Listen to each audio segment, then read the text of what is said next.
RS 61.826 and Council Rule 5A. I'm the chair of the committee, Councilwoman Jennifer Chappell, and I'm joined by my vice chair, Councilman Kevin Bratcher. We also have with us today in chambers Councilman J.P. Lininger, Councilman Scott Reed, Councilman Kevin Kramer, and we're joined virtually by Councilman Marcus Winkler. Item number 2 is going to be held at the sponsor's request, and I know that that's been lingering, but item number O-085-25 will hopefully be addressed here soon. Today we have speakers from the Deputy Sheriff Merit Board, the Police Merit Board, the Civilian Review and Accountability Board, and the Criminal Justice Commission Board. We'll be hearing from them in that order, and since we're kind of grouping these, I think that the theme is pretty obvious today. We've kind of got criminal justice and law enforcement as a theme. I want to remind everyone the goals of this committee is just to learn more about what you've got going on, what your board does, what are the pain points, how can Metro Council help and collaborate. If you're here today, that is no way an indication that you are in trouble or we are looking to sniff something out.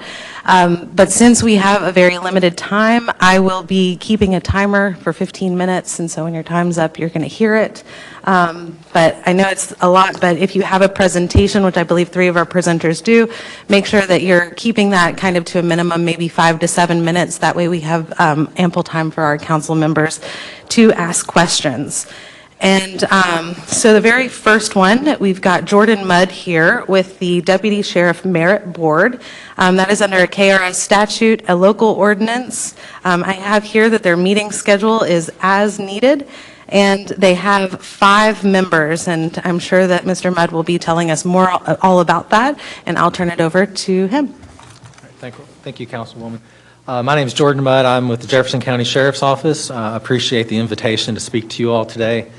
I serve as the role of Chief Examiner for the Sheriff's Office, so I am the administrative person for the board, so I coordinate the meetings for the board and you know, the functions of the board. So as was stated, we are established based on Kentucky's statute and enacted in Metro Ordinance. The board began back in July of 1996, so we're been around for a bit. The board covers deputy sheriffs and then the different positions that deputy sheriffs can promote into, like sergeant, lieutenant, and captain. So any civilian employees of the sheriff's office are not covered by the board. So as was stated, we have 5 members on our board. Point of order. Sure. Can you say that one more time? That last thing you said? Yes, the board covers sworn personnel, so that would be deputy sheriffs and then sergeants, lieutenants, and captains that are, you know, that the deputies would promote into for supervisory positions. Any civilian employees of the sheriff's office are not covered by this board, the rights of the board. All right, so there are 5 members on the board. Members are unpaid, and they serve 2-year terms. There are 2 mayoral appointees with approval of council. They do have 2-term limit. They serve a 2-term limit. And then there are 2 sheriff appointees. And then there is 1 appointee that is elected by the Fraternal Order of Police, Lodge 25. So they elect a member to be on the board. There's staff of the board. Myself, I administer the board as chief examiner, and I carry out some of the duties and responsibilities listed in the rules and regulations. We also have a board contract with the council to advise on legal matters to the board. So any legal matters that come up, we do have a attorney that will help the board guide them through those issues. So they are a contract, they're not an employee of the sheriff's office. All right, so there's a few functions that the board serves. First of all, the board establishes a merit-based hiring and promotional processes. So the way we hire employees into these sworn positions is all laid out in the rules and regulations. There's testing involved, minimum requirements that are all listed in there. and then, how we process those applications are all guided by those rules. Also, promotional processes, this is pretty common in public safety. I know Metro government has similar processes. It basically ensures that those being promoted are being promoted based on their merit rather than any type of political favoritism. So it keeps it all merit-based. There's also some functions of the board where any type of disciplinary action issued by the sheriff can be appealed. So if a deputy or any sworn member, if they were to be disciplined by the sheriff, they have a 10-day period to appeal that to the board. So if we receive that notice, we would gather the board together, and we would there would be a hearing process that has to be done within 60 days of that action. And then if the hearing process is almost like a court situation. You have the employee who's appealing would probably have legal counsel, the sheriff would have legal counsel, and then the board attorney would serve as sort of like the judge to make sure the proceedings follow rules and regulations. We have not had a hearing. I've been in this role for 5 years. We haven't had a hearing since I've been there, and it's been several years before that. So that is really, I think, a testament with our relationship with the FOP and the sheriff. They typically will give out any type of discipline is usually discussed with the FOP, and everyone typically agrees with that decision. Another action that the board may serve is if there is a citizen that files a formal complaint against one of our sworn members. If they are not satisfied with the sheriff's, any discipline the sheriff were to issue or not issue discipline, a citizen could appeal that decision to the board, and then the board would be able to, there would be a hearing process, and then the board could recommend changes in that outcome. All right, so as was stated, our meetings, we are not required by statute to hold regular meetings. Basically, when there is a disciplinary matter that needs to be brought before the board, we would convene the board and hear that action. Any other meetings would be at the discretion of the board. So there was a period when I first came on where we were revising and updating some of the rules and regulations of the board. So that would be an example of a time we would meet outside of a disciplinary matter. And then all of our meetings, we follow the provisions of the Open Meeting Act. All right, so board engagement. So since we are on a board that meets regularly, we do try to keep the board engaged. We do have historically tried to meet at least once a year, unless there's other, we will meet anytime there's an action to discuss. But otherwise, we do try to meet once a year, and we are trying to move it more towards twice a year, just to keep the board members apprised of any updates that's in the agency. I think if they're going to hear a matter, it's good for them to understand what our agency does, different things happening in the agency. So we do, during that meeting, the sheriff and I both provide an update on things like our hiring processes and other things going on in the agency. We also try to keep the board members engaged. We send them our bi-monthly employee newsletters that we publish so they can, again, keep up with what's going on with the agency. And the sheriff also invites them to our annual awards program that we host, so they get to see and what the good things that are happening at the sheriff's office. Okay, so current activity of the board. We currently do not have any appeals pending before the board. Our next regular meeting is planned for the fall of this year. So when we do plan that meeting, it will be posted on the public notices section of LouisvilleKY.gov website. Should there be any type of disciplinary matter between now and then, we will certainly meet in accordance with the rules. But given no action, but between now and then, we do plan to meet in the fall. All right, so this is my contact information. I'm the point of contact for any matters related to the board, so I encourage you, if you have any other questions after today, I would be happy to sit down with you and answer any questions you have. All right, thank you. I'll be open to any questions you might have at this time. All right, thank you. An efficient PowerPoint, so thank you.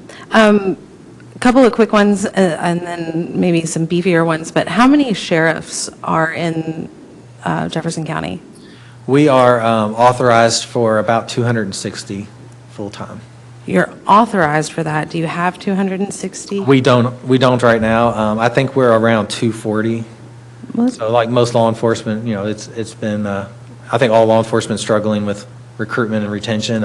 We've done a pretty good job the last few years of retaining employees and getting new employees in. Of those 240, how many are of the appropriate rank to serve on this board? Roundabout. Right, pretty much a majority of them would be covered by this board. The ones that would not be would be any majors, and we have about, I think, 4 majors right now. They're appointed by the sheriff. So all the ranks going up to major, so captain and below, they all have to go through a promotional process, testing process. And but once you get beyond that, the sheriff will appoint his majors, his command staff. So like, do you have a number for that 240? How many would be like eligible to serve on the board currently? To be covered by the board, you mean? Yes. If there's 240, it'd be about 235. Okay. Covered, yeah. Other than those 5 majors, I guess. And clarification, you've had no complaints or appeals in the last 7 years? We have had complaints, and most of the time, we have internal affairs detectives that will investigate those complaints, and then they present it to the sheriff, and then the sheriff will make a decision on any type of disciplinary action as a result of that complaint. So generally, there has not been any, we just haven't had any citizens complain after if a complaint was issued or discipline issued, there was no complaints. Nothing elevated to you all. Right. A colleague had brought up an interesting question recently, and I can't recall who, but talking about the relationship between LMPD and the sheriff's office and what collaboration looks like between those agencies. Is that something that this board would handle in terms of like policy and, partnerships? I think our agency really has a lot of partnerships throughout all law enforcement in the county and in the state and nationally. The work of this board does not really overlap with anything with Louisville Metro or any other agency. It's specific to the sheriff's office. Our goal of the sheriff's office, our main task is related to the court system. So we provide security in the courts. We serve court orders on behalf of the court. But we are fully certified law enforcement, and there are times where we offer mutual aid to other agencies if needed, and we may be out on the same scenes. If a deputy's out serving a protective order and something happens when they're serving that order or something nearby happens, we certainly will assist anyone that asks. Sure. And I believe my vice chair has questions. Yes, ma'am, thank you. Quickly, just the Jefferson County Sheriff's authority or mission is the courts, provide security for the courts, and then deliver, what do you call those things?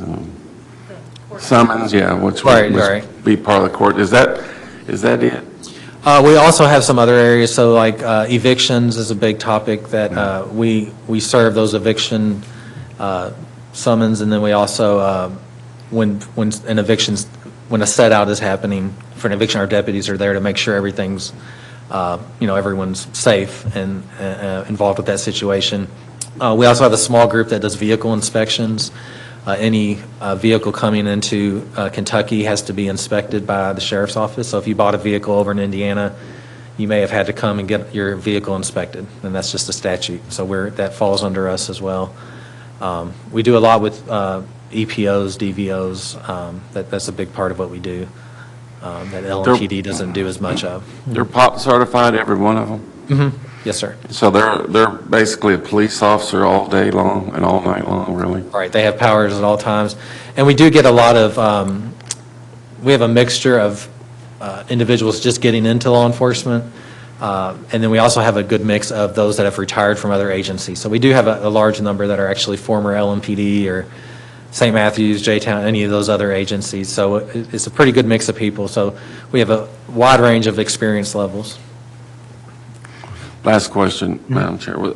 You had a thing where on one of the PowerPoint sheets that said citizens can can the citizens have a complaint and then you guys will bring your merit board together and listen to that complaint? Is that what that is? So the complaint would first go through our internal affairs detectives, and they would investigate the complaint, and then that is presented to the sheriff to decide if there was any discipline related to that incident. The sheriff would make a determination, and then if the citizen, and I believe the citizen is notified of the outcome, they're notified whether the complaint was sustained or unfounded. And then if they are not satisfied with the decision the sheriff made, then that's when they would enter into the appeal process to the board. So they would submit a written appeal. Okay, thank you. Councilman Reed?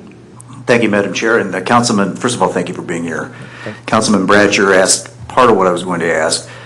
So the Sheriff's Department has full police powers that an LMPD officer would have. Is that correct? Yes, throughout Jefferson County, they would have full police powers. Okay.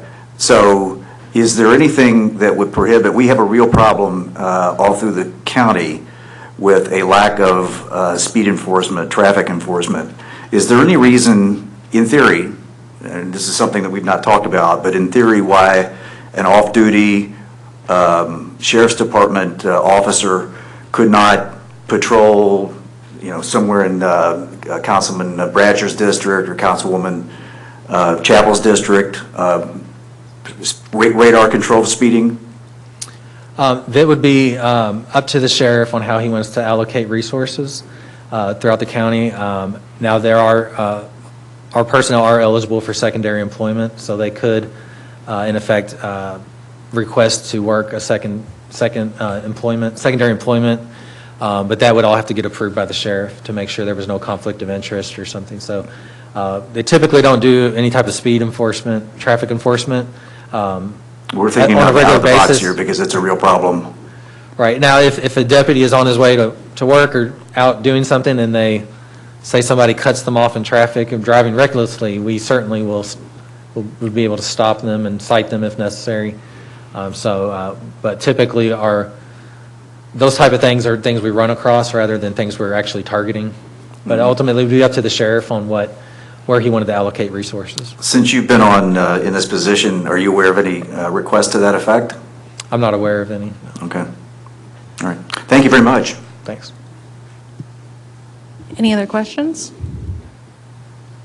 Okay, well, thank you so very much. I think that we're all a little bit more curious about sheriffs and how we can work together, but that's maybe a conversation for another day. So thank you for being here, and we'll follow up if need be. All right. Thank you all.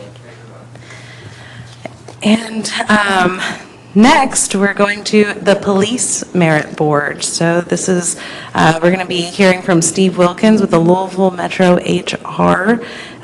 This board is under Kentucky Statute Authority, has a local ordinance. They roughly meet once a month.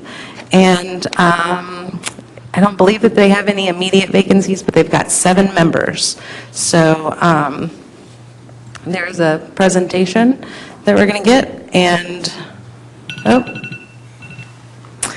I will go ahead and start the timer if you are ready. Okay, I am ready. My name is Steve Wilkins. I am the Chief Examiner for the Louisville Metro Police Merit and Civil Service Boards. The Metro Police Merit Board is actually pretty similar to the Deputy Sheriff Board, so this is going to seem like familiar territory.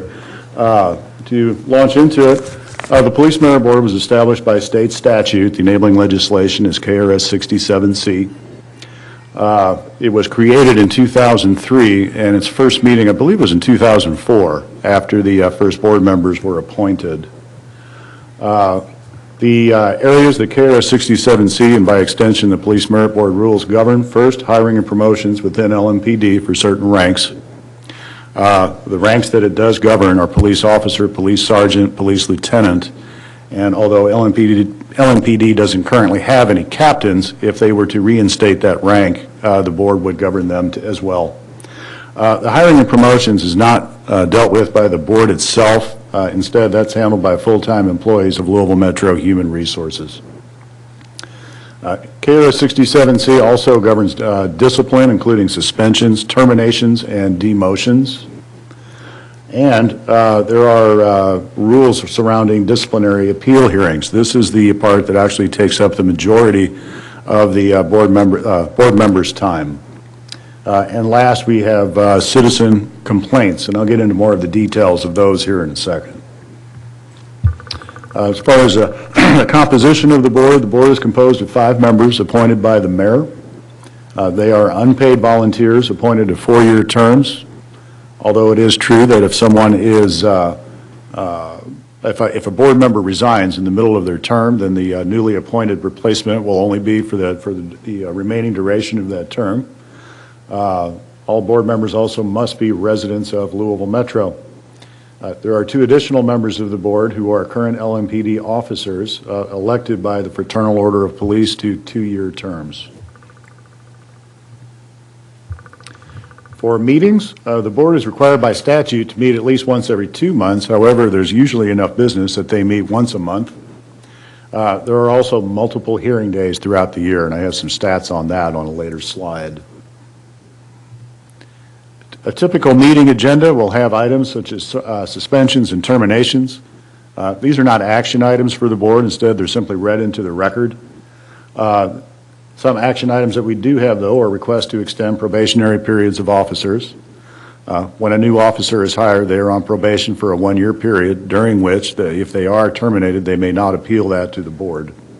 If the department feels that they have performance issues to correct, or if they've simply been gone due to medical leave, then they will extend the probationary period of those officers. There are also requests for rehire.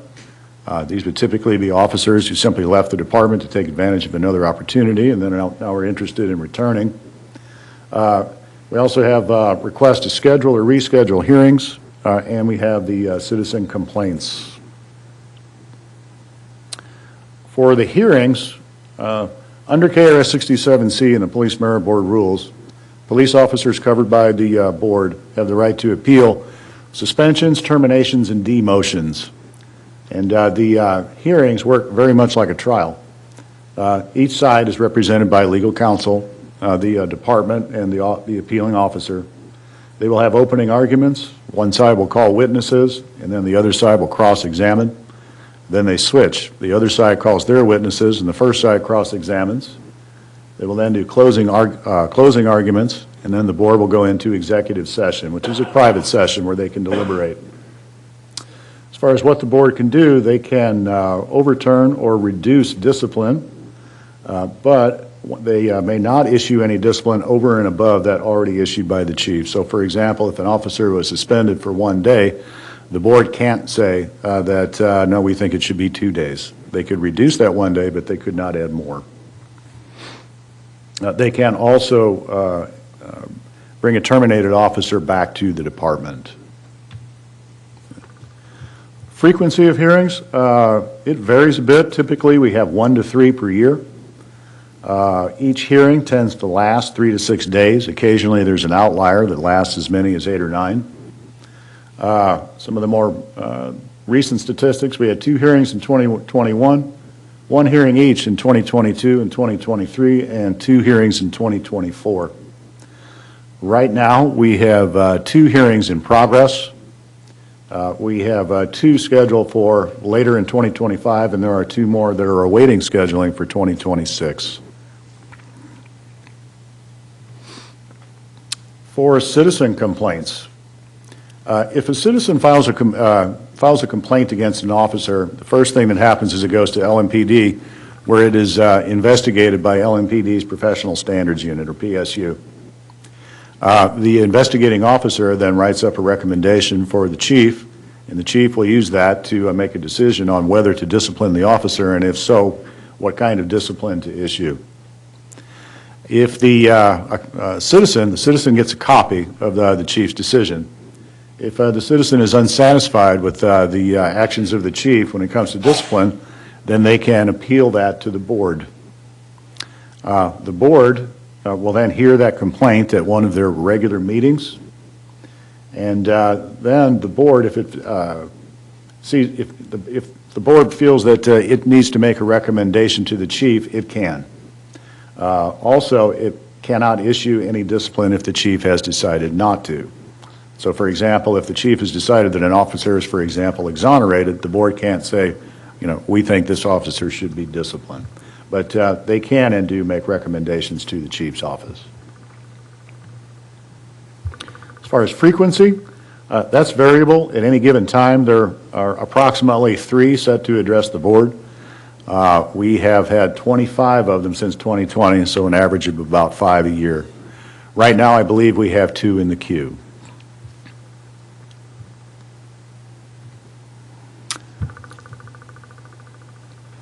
So I can take any questions. Sure, thank you so very much. So you said you have, on average, I believe, 1 to 3 complaints or hearings a year. And so far in 2025, we know of 4, and that's obviously a trend upward.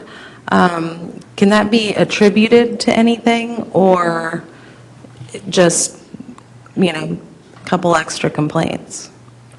I would say it's probably within the norm what's happening right now, but honestly, it would just be speculation, about why it has ticked up a little bit.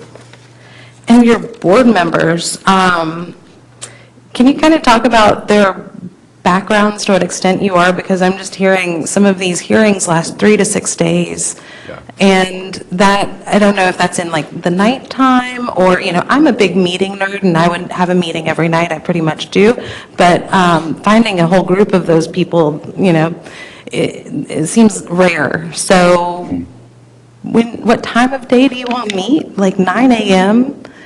Yeah. Can people have real jobs, or do they have to be third shift? I'm trying to understand.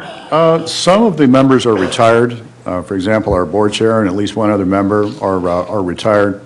There is at least one who is still, fully employed. She has a full-time job. However, when board members are briefed, on what serving on the board is like, before they're appointed, we make it a point to tell them what the time commitment is, and so they will generally clear it with their employers, to make sure that they would be able to attend those hearing days. Is a hearing, like if it starts at 9 a.m., does it go all day, or is it just? Yes. It goes all day long? Yes, it will go typically from 9 o'clock up until somewhere between 4 and 5 p.m. Goodness. Well, folks on the planning commission, they complain about long hours, but this seems like that ranks up there. Any members have a question? Oh, Councilman Lanier? Thank you, Madam Chair. So I have a few questions. First, of the 6 recent hearings, what were the outcomes in terms of, just discipline reduced, discipline upheld? I would have to look at each case. I wouldn't trust my faulty memory. I know that there was a study done several years ago by a local media organization where they gathered the data and crunched the numbers and found that the board rules in favor of the department approximately 80% of the time. Mm-hmm.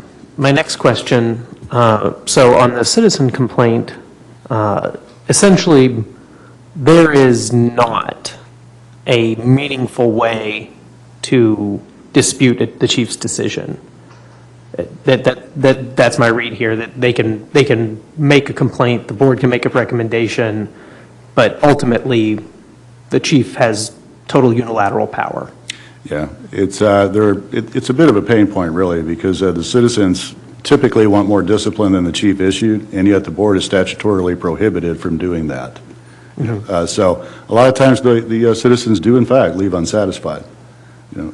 Which is why the board, can only only do a recommendation, and that will go to the chief's office. I'm sure the chief will look at it, but honestly, I think in the past the chief's decision has still stood.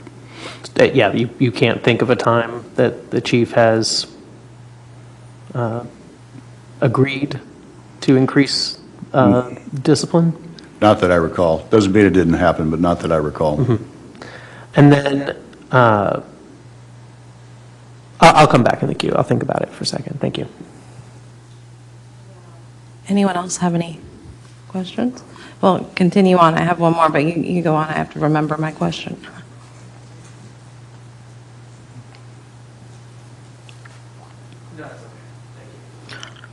What are the types of citizen complaints that you receive? And I guess to give a little color to that question, maybe it's a better one for Inspector General Harness, and maybe I would understand it when the Citizen Review and Accountability Board comes up. But would a citizen complaint go before both of those boards, or what triggers this board over that board? Well, I think Mr. Harness can better describe, the conditions for what types of complaints that board can hear. I believe there are some complaints that are not able to be heard by Mr. Harness's board that typically are heard by the Police Merit Board. As far as what type of stuff we get, it could be any interaction, with a police officer that a citizen is unhappy with. So, for example, it could be rudeness. It could be failure to take a report when the citizen believes that a report should have been taken. It could be that they would they thought the police closed an investigation too early. So really just any kind of interaction with an officer. Thank you. Vice Chair Bratcher, and then over to you. Yes, sir. So what, and we're going to hear from Mr. Harness in a moment, but is there any overlap at all with you, with the citizen complaints and his operation? Is there any, what am I trying to say, just overlap? The Citizen Review and Accountability Board does have a liaison that the citizen will first contact. And so we do work, with that liaison, with the citizens that are set to address the Police Merit Board. But beyond that, there's really no overlap. Do most citizens with a complaint come to you first or them first? That I couldn't answer. Okay, thanks. How many of your board members have a law enforcement background? And there's 7 on the board, correct? Yeah, well, 2 of them are officers elected by the FOP, so of course they do. Let's see. I believe we have one right now that is a former officer. There's another one who's a retired military officer. There is one that's a college professor, and there is one that is a retired prosecutor. And your background is in human resources? Yes. Do you have law enforcement at all in your background? No. Any other questions from the committee? All right. Well, thank you so very much for your time, Mr. Wilkins, and we will follow up if we have any questions. All right, thank you.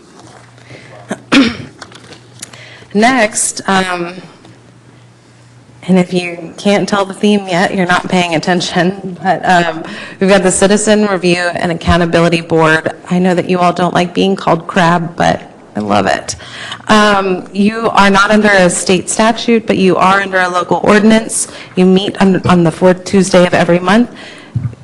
Committee members, it looks like members are compensated for $50 per meeting and $100 per training.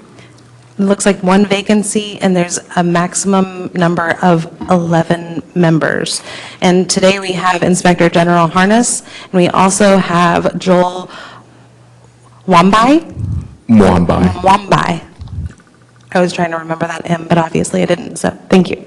And he is the chair of the Citizen Review and Accountability Board, and I will turn it over to you all, and your 15 minutes starts now. Yes, good afternoon. Thank you, Honorable Council. I did not prepare a PowerPoint. I have a phobia, I think, with those, so I thought I would just speak directly. As you are aware, we are established by ordinance. That ordinance was passed in 2020, which established the Civilian Review and Accountability Board.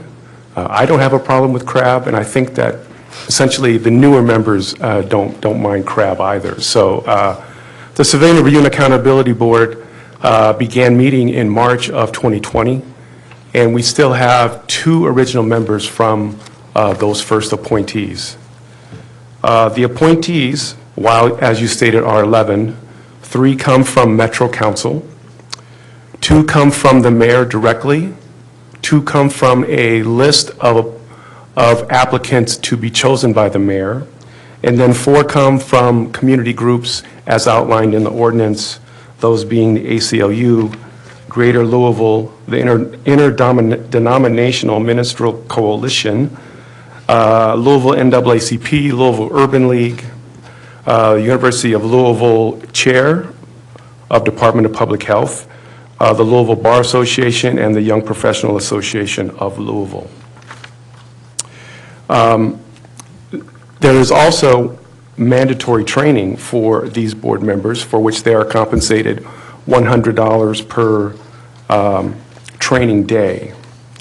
Their training consists of 16 hours over a 2-day period of time, and this is for every new board member. They must be trained in basic and power handcuffing, body-worn camera, collective bargaining agreements, de-escalation, ethics in law enforcement, implicit bias, the Peace Officers Bill of Rights, response to resistance and use of defense tactics, use of force and taser use, and weapons simulation. So every board member will actually go through a firearms simulation scenario in the FATS trainer at the academy.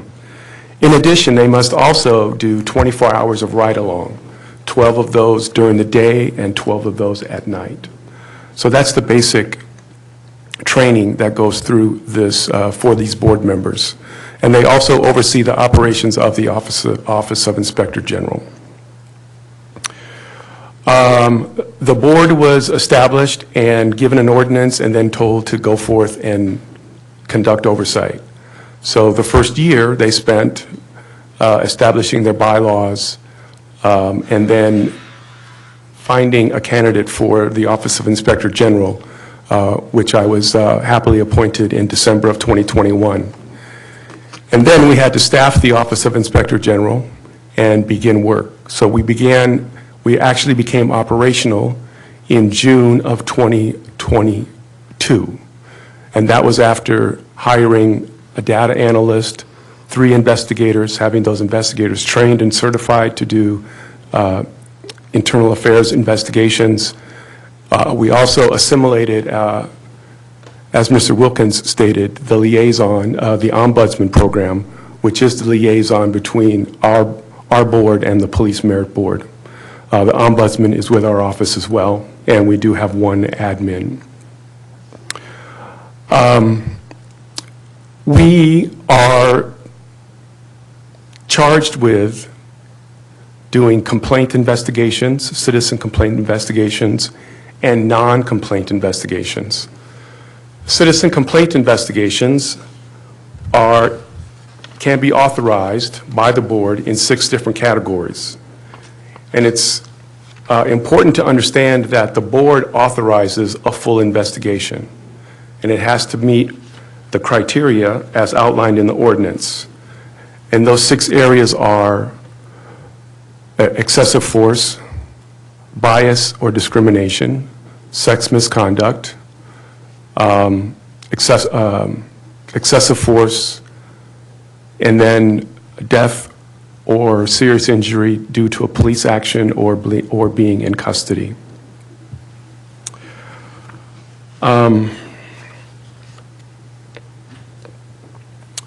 The board meets on a monthly basis and produces, the Office of Inspector General produces their work product and then presents it to the board. All of our studies and all of our investigation findings are published online, and we update those as soon as the board receives those investigation findings.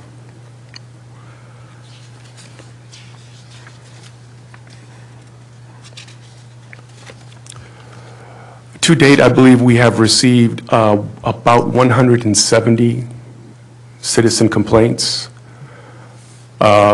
About 1/3 of those have been authorized for a full investigation under the ordinance. And of those, about 10% have found police misconduct. We also automatically review all officer-involved shootings, an established protocol with an MOU that's been a joint venture with the Louisville Metro Police Department.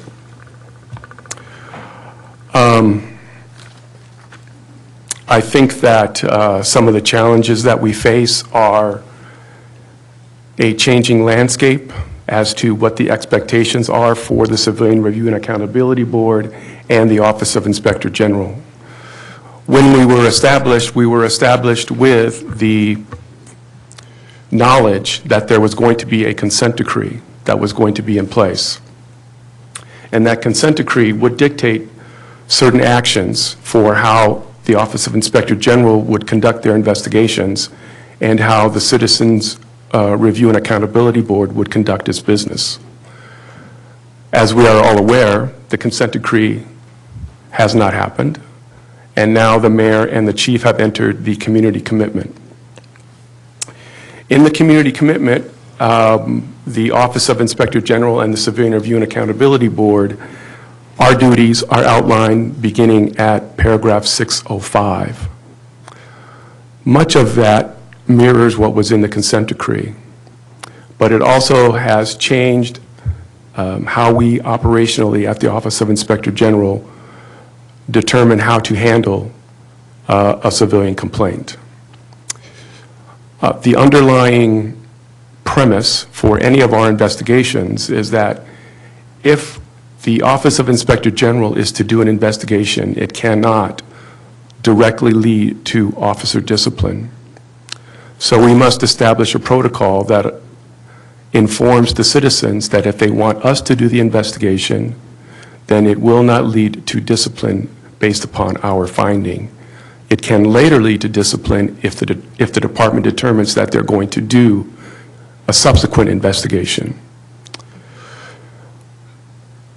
The new community commitment also allows us to do confidential investigations, which will mandate that we have to negotiate a new memorandum of understanding so that officers that we need to interview, who are not targets for discipline, but would be witnesses, can come and speak with us without having to notify the department, because that would negate the confidentiality of any of our investigations.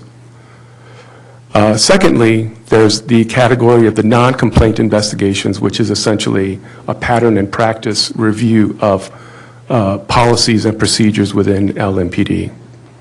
We are currently undertaking a large study of the detective practices at LMPD, and I believe that we'll have that study done and produced in August.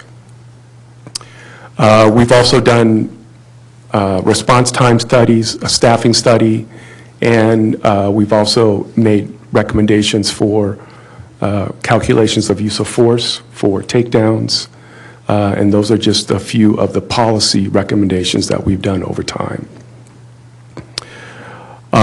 Besides that, there is also going to be... We have about 5 minutes left, and Okay, we've got I'm a full sorry. queue, so I want Okay. to make sure that we're leaving right. some time, and we have one more. I will sit for questions. Okay. Well, sorry to hurry you up. Just curious, if the Police Merit Board had 25 citizen complaints since 2020, you've had 170. Can you explain that discrepancy? Certainly, Chair. I think most of the complaints that go to the Merit Board regarding the discipline involved for an officer or the findings of the Professional Standards Unit's investigation. So those complaints are typically post-investigation. So the department may exonerate an officer and the civilian may have a dispute about that. So that's the type of complaint that the Civilian Review Board would do. We would do the actual investigation itself. And how many officer-involved shootings have come in front of you all since 2020 or your inception? I believe it's 5 or 6 that we've completed our review. How many are incomplete? I can't give you that number off the top of my head. I can get it for you. I can tell you that we do automatically get the file once the investigation is completed, and it goes out to the Kentucky State Police for peer review. At the same time, the file comes to us as well, or a copy of the file comes to us as well. Sure. Councilman Leninger? Thank you, Madam Chair. So, sorry, say again what percentage of cases you found misconduct? I'm estimating it is about 10%. Okay. And of those 10%, what were the outcomes? You know, material changes. But did those result in disciplined officers or? Counselor, I can't tell you that because unfortunately we do not get a response directly from the department regarding actions that the department takes. We do know for a fact that we are having our first appearance in front of the Merit Board with Mr. Wilkins based upon a complaint that came to our office, which was an anonymous complaint about force on a homeless person that didn't get investigated, so that supervisor is appealing his 20-day suspension. Okay. And is there any area of the ordinance which conflicts with the changes under the not consent decree, the community, whatever the name is? I forget. Thank you. Counselor, I wouldn't say that there's a conflict. I believe that there are some aspects of the community commitment that support and strengthen what's in the ordinance. I think one of the glaring missing portions of the ordinance is that it did not require response from the police department when recommendations were submitted from the board. Okay. Thank you. Councilman Bratcher? Well, the new consent decree, what's it called again? The community commitment? Community commitment. It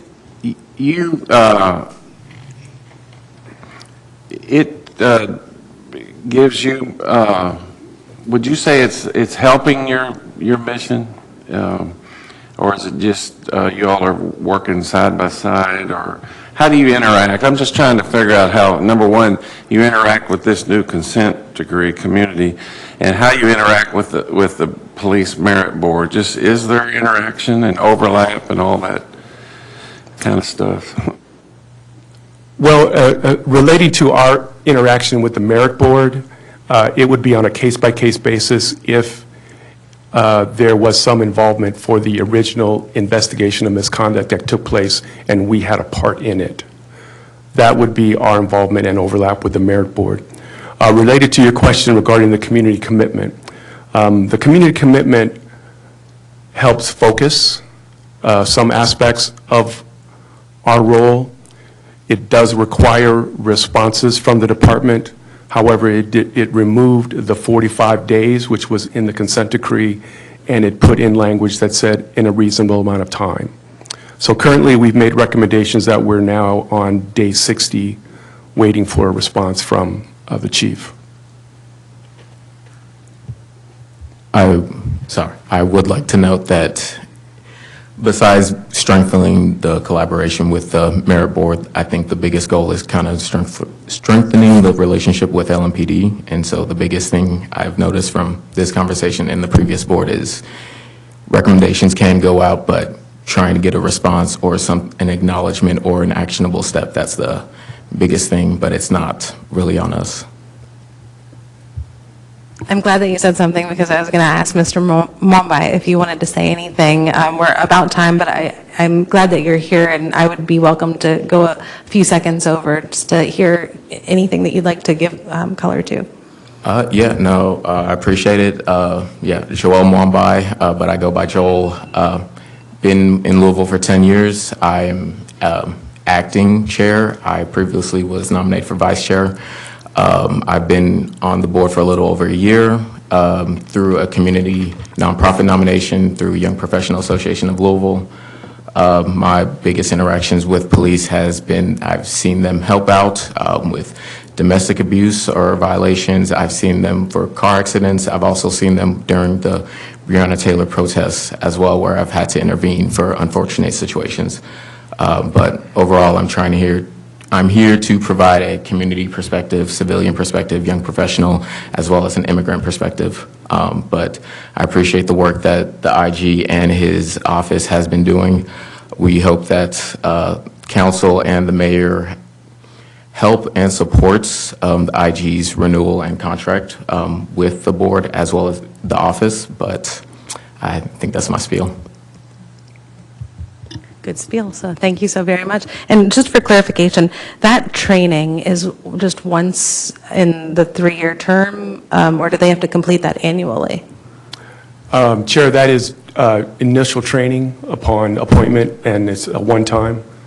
And so if they get reappointed, do they have to take the training over again? No, but many of them volunteer to go back as a refresher. Absolutely. Well, thank you so very much for both of your time, and we'll talk to you soon. Thank you. Thank you. Okay, thank you.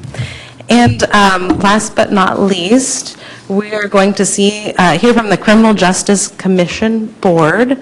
And we've got Faith Augustine here. And this is under a KRS statute.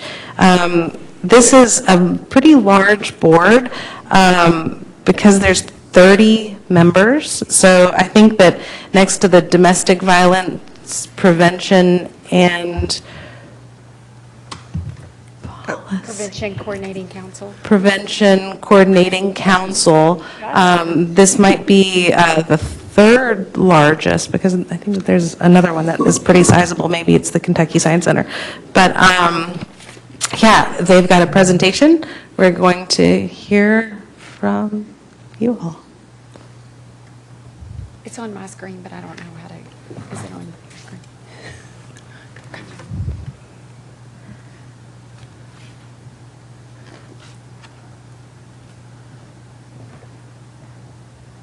Am I good? Okay. Thank you. Thank you. Good afternoon, Chair Chappell, Vice Chair Bratcher, and Metro Council committee members. Thank you for having us here today to learn more about the Criminal Justice Commission.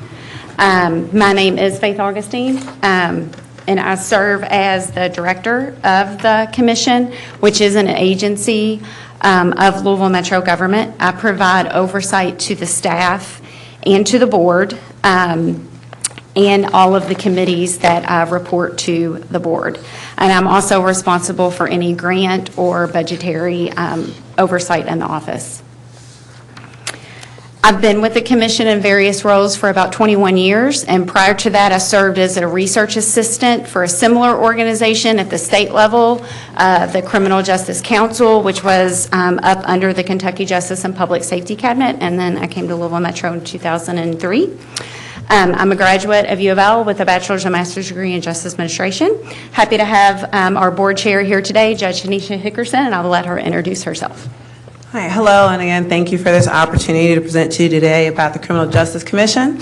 I am Judge Tanisha Hickerson. I've had the honor of serving as the chair of the CJC since January of 2022. I'm a district court judge here in Jefferson County, been in that role since 2019, and prior to my term on the bench, I practiced civil litigation law. Therefore, criminal justice-related law was not a significant practice area for me. But serving on this commission after being on the bench for 2 years has given me has been a key factor in allowing me to interact and learn from so many in our community and other partners that are passionate and dedicated to enhancing public safety and overall improving our criminal justice system. And we will begin talking a little bit about our history and background. The commission was established in 1967. That was a result of KRS 65.210 and to 65.300, which was at that time the Interlocal Cooperation Act, which allowed the former city of Louisville and Jefferson County government to establish the Criminal Justice Commission.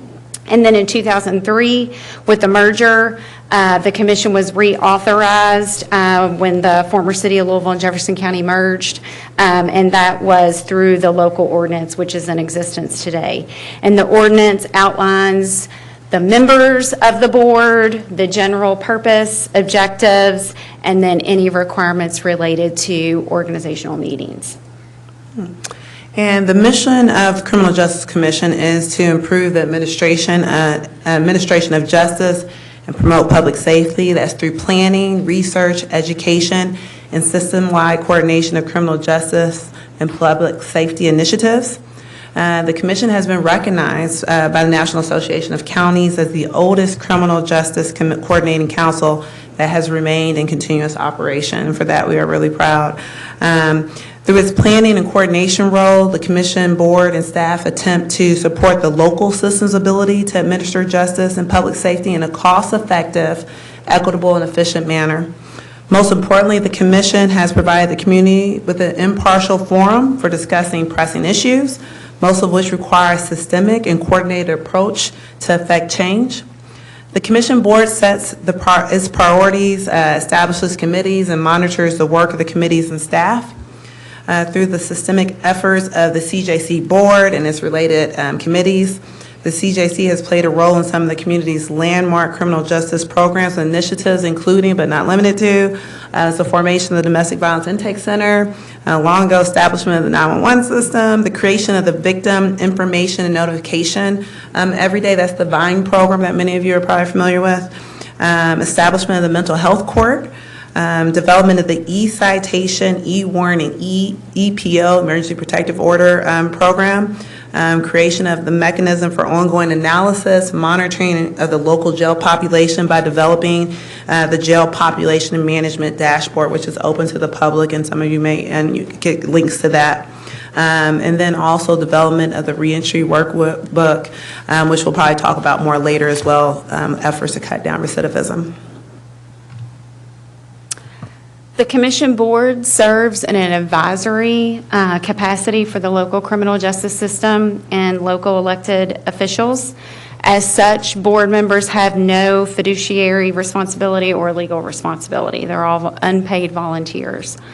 The Commission Board is comprised of local, state, and federal criminal justice and public safety representatives, metro government officials, and citizens that are representing the community. The membership is delineated within that ordinance, and we have a total of 29 members. 22 of those serve by virtue of their position or office, and then we have the chair and then 6 citizen members, which are appointed by the mayor and approved by Metro Council. Of those 6 citizen representatives, 3 of them represent the community at large, and then 3 of them represent disciplines or constituency groups that are impacted by criminal justice operations, such as those that are working for organizations or providers related to substance use treatment, homelessness, and victim advocacy. And then the representatives from the federal agencies include the DEA, the FBI, and ATF, and they are non-voting ex officio members.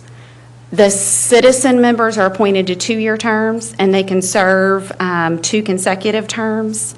As it relates to quorum, it's a simple majority of the membership, which constitutes the quorum. And then when we look at the appointment of those citizen members, a number of factors are considered as it relates to that, related to demographics, geographical representation, political party. We follow the processes through the Boards and Commissions office. And the objectives of the commission are in your PowerPoint. I'm going to kind of just breeze over them because I know what we're getting. But it is very data-driven. It's to collect and analyze data related to the overall impact of the criminal justice system. We do generate recommendations for improvement of the criminal justice system to promote efficiencies. We are key in educating the public and engaging in community residents about challenges that we're facing as a community-wide. We provide assistance in criminal justice program development, and when possible, we can secure, administer state and federal funds for specific projects. To assist the Commission Board in carrying out these objectives, the staff provides administrative and research support, conduct data analysis, prepare meeting agendas in partnership with the chairs and co-chairs. We draft meeting summaries and seek, write, and submit grants. And if awarded, the staff will help manage those grants. To assist the commission board, they have established a number of committees, including the executive committee, the jail policy committee, the legislative committee, and the opportunity network. The commission board and the jail policy committee meet 6 times a year, while the opportunity network convenes quarterly. And the legislative committee typically will convene as needed to monitor activity as it relates to the annual sessions of the General Assembly. And then our executive committee meets generally as needed a few times each year. So if you want me to, I can break down these committees, or would you like to have more time for questions? I don't know how well we're doing on time, Councilwoman Chapman. We have, it's okay. Sorry. Judge Hickerson, no, you're fine. We have about 6 minutes, and if we could probably just jump into questions? Sure, If we because have any otherwise I time was just left going over? to. Yeah, absolutely. 'Cause I noticed it's long, I can break down each committee. Well, I guess my question from that, I'm sorry, are you done with your presentation? We're finished. This was just our last slide with contact information, and all of our materials are available on our website. We post all our meeting summaries, any reports, anything like that's available on the website. In those committees, what is the MAT planning initiative that is under the jail policy? Yes, that's related to the medication-assisted treatment. So we received a grant, which we still currently have. It actually ends in September, which has been funding to help Louisville Metro Corrections build out their medicated-assisted treatment program within the jail. So we have a planning group under the Jail Policy Committee, which helps support that grant. What happens after September? And the planning of that. Metro Corrections has been able to include the MAT program within their health services contract going forward. So they will be sustaining the medication-assisted treatment moving forward. Great. And what are some of the initiatives that you're working on now? I mean, like setting up 911 and, domestic violence and EPO systems. You do some pretty important work, and so what's kind of like the top level things that you all are working on right now? You want to? I can Look like you well, want to say no, something. well, no, one of the things we talked about, the reentry workbook group, is it took funding and granting for that to be turned into an online system. And at one point, we were seeking a grant for an application. So an app that could also help those who were being reintroduced after incarceration, for them to have a better chances to cut down on recidivism, tools of what they're looking for, everything from housing to transportation to treatment, those things. We live in a very technologically driven world, but also making sure that that's available to those online. So that's one of the things, but I don't know where we're at on that right now. It is, yes, we spent the funding, the grant is over, but the system, the website is live. And so it is available right now, all across the community for anyone that wants to use it. The reentry workbook itself, which is about a 70-page document, which, like Judge Hickerson said, anyone who has been incarcerated walks them through all the things they may need assistance with when they exit that incarceration. And that workbook, the physical copy of the workbook, is being used in 7 prisons across the state of Kentucky right now. Goodwill Industries, through their Aspire program, has project managers within those institutions that are delivering that workbook and working with all of the individuals that are returning back to Louisville that want to participate. And it's also being used currently in Louisville Metro Department of Corrections in their programming. What we wanted to do, though, was to make it available online, so for people who may have already exited or still may be having some barriers and some challenges and need assistance, that they have that access as well, and they don't have to carry around this 70-page book. So, yes, that's one of the big projects that I would say that we just launched, but still monitoring that and still spreading the news on that. Absolutely, that's important. Committee members, any questions? Oh, Councilman Reed. Thank you, Madam Chair, and hi, Good to Judge. see How are you? you. Good to see you. Yes. Thank you, Faith, for coming. When I toured corrections, it's been several years, but one of the things that really struck me was the amount of paperwork that was coming in from the judges, right? and it was all stacked up, and they had to manually input that in, and it was causing a backlog of inmates. And I'm wondering, did that ever get to the point where it was computerized, where the judges can just simply make an order on their laptop and then it goes over to corrections? Or is it still being done manually by paper? I know that, I think it's a mix of the two, to be honest. We are definitely trying as a collective, the judges of the various terms are going to more e-signing, more electronics, but I still think when I submit it to my clerks and the clerks submit it over to corrections, that there might still be, and I don't really know their process, I'm sorry, that it is printed out over there. And then the, what's the word I'm looking at? There are other people who help with in their various roles, whether that's because it's a release, whether that's because it's related to a 202 order for them to get a mental health evaluation. So I don't know what happens when our e-orders go over. But I know overall there's a drive to try to, but I know there's time because I might enter an order on the bench and get a call about it that evening, like at 7 or 8 o'clock at night, and we're fine with that. Our clerks know that they can call if there's a question about our order that we may have done on the bench. So I do think there is still some room for improvement if I had to have an educated guess. So you're saying that it's a hybrid of both paper and electronic? Yes. What would be electronic and what would be paper? Well, I'm just saying, if I start with an electronic e-signature, and it goes through, even if I sign something, and my clerks in the courtroom or an administrator scan it and make it, a PDF and email it over. I don't know the process per se, what goes on at the jail, if they are all electronic or from our electronic correspondence that then has to go to paper, and then put in their respective filings. I'm not aware of what goes on after it kind of leaves the courthouse. And again, it's been several years since I've been there, but what I do remember is that there were lots of unprocessed inmates because of the backlog of paper.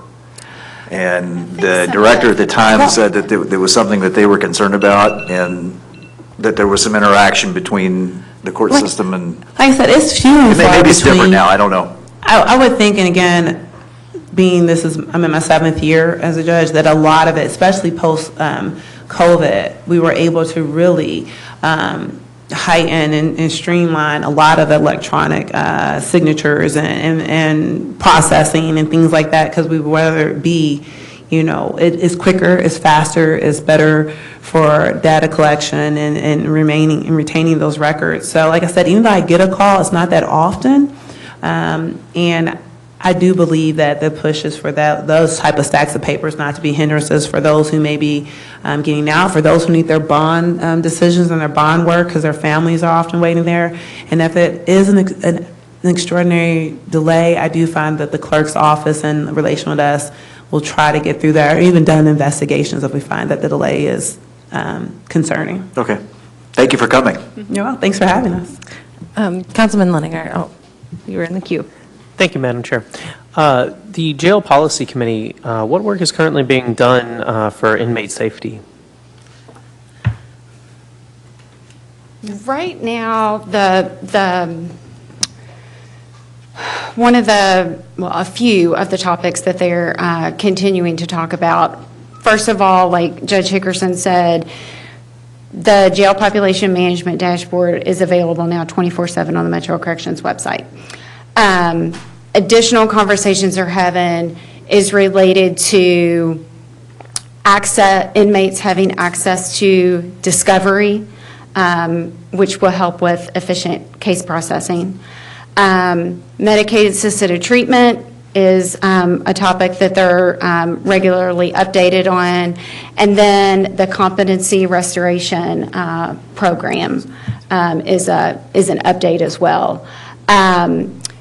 And then I know that at our last meeting, we had an update from the chief as it related to some of the renovation. And don't quote me on this because I can't remember if it was the 5th floor or the 6th floor, that they were renovating within the part above the Hall of Justice to make that area more open for both staff and inmate safety. That's just one of the challenges with our facility is the design of it, and can be problematic. And so I know that's one of I believe that renovation was just recently completed. And so he shared some information about that. And to add to that, so certain programs in corrections are geared towards those going closer to exiting, and that might be available to them. So certain, programs that require laptops or tablets, the more that you qualify for that program or that area, designated area, it does help. And I think it also incentivizes those who I don't want to say no one really wants to be there. Actually, that's unfortunate. But for those who are looking to make the most of their time incarceration, that want to avail themselves of the programs and things like that, and that actually helps with safety as well. For some people, can be moved out of certain units. Have open conversations about if you want to do these programs, then this is what is available to you, and this is where it's available to you. And I have heard inmates and those who are released that talk about those programs being really favorable and making them feel more safe in a certain environment where they do not want to be. And how much of the policy work is driven by inmate experience? That's, inmates are saying, this is what it's like in the jail, these are problems, this is what we observe. So one of the things that I've been privy to from CJC is a reentry simulation program, and oftentimes those who volunteer in that are not only inmates who are about to get out, or those who have been released and are trying to work on the programs too, to show other inmates that I have achieved this goal, I have done this. But it also makes everyday people understand the barriers and the challenges that may face someone when they first get released. And I think when we put ourselves in those shoes and go through, I don't know if anyone here has been through a reentry simulation, but I would definitely recommend you do so, because when you're going to all the tables and turning over the card and saying, I'm back in jail, why for us we're there for that day in that conference, but for them it's real life. And so it's good to listen and hear from them at times like that, but there are other opportunities as well. Faith, would you like to add? Well, and we do have those with lived experience that participate specifically on our Opportunity Network Committee, and their voices are invaluable. And they were very beneficial when we developed the workbook, for them to tell us, this would have been helpful to me had I had this information. All right, thank you. Mm-hmm. Thank you. I participated in one of those reentry simulations, and Ned, my alias, did not do very well at all. But thank you so very much for being here, and if everyone is good, Thank you. we're going to call this meeting to an end and adjourn, but thank you for being here, and especially thanks for making it out of court. Thank you for putting us accommodating. Thank you so Of much. course. Well, thank you, and we'll see you all again in 2 weeks.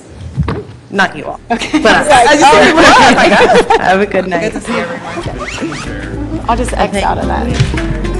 Hopefully I did that.